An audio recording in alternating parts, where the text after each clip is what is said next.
என்னடி ஆச்சு அழுகுற? பாசிட்டிவ்ங்க, நீங்க அப்பா ஆயிட்டீங்க. அவங்க அம்மா கிட்ட போய் சொல்லு.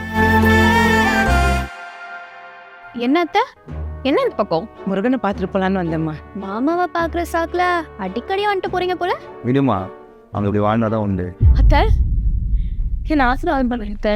என்ன விஷயமா? நீங்க பாட்டியாவும் போறீங்க அத்தை.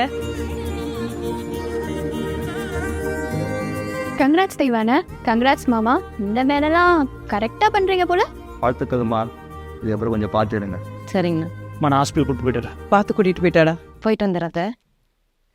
அப்புறம் என்ன அத்தை, உங்க பிளான்லாம் சக்ஸஸ் ஆயிடுச்சு. குழந்தை வந்துடும், அப்புறம் சொத்தெல்லாம் உங்க கையில வந்துடும். இதுக்கப்புறம் இவங்க வயசா சம்பாதிக்க போகிறாங்க.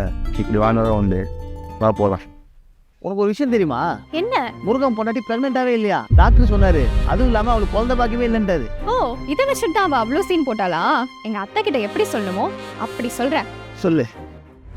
நீங்க நினைக்கிற மாதிரி உங்க மருமக ஒன்றும் பிரெக்னென்ட்டாலாம் இல்லை. டாக்டர் அவருக்கு குழந்தையே பிறக்காதுன்னு சொல்லிட்டாங்க. நான் அப்பவே சொன்னேன், மாமாக்கு அந்த பொண்ணை கல்யாணம் பண்ணி வைக்காதீங்க, அந்த பொண்ணுக்கு உடம்புல நிறைய பிரச்சனை இருக்குன்னு. நீங்க தான் சொத்துக்கு ஆசைப்பட்டு மாமாவை அந்த பொண்ணு கல்யாணம் பண்ணி வச்சுங்க. இப்ப பாருங்க, உங்க குடும்பத்துக்கு வாரிசே இல்லாத மாதிரி ஆயிடுச்சு. இப்ப கூட ஒன்றும் பிரச்சனை இல்லை அத்தை. அவளை அறுத்து விட்டு வேற ஒரு பொண்ணு கல்யாணம் பண்ணி வச்சுக்கலாம். நிறுத்துமா கீர்த்தனா, நீயும் ஒரு பொண்ணா இருந்துட்டு ஒரு பொண்ணை போய் அறுத்து விடுன்னு சொல்றியே. அவள் குழந்தையே பிறக்கலனாலும் பரவாயில்ல, அவ தான் என் வீட்டு மருமக. என் பிள்ளைக்கு அவ தான் பொண்டாட்டி. இந்த மாதிரி எண்ணத்தை என் வீட்டுக்கு வராது. போ வெளியே.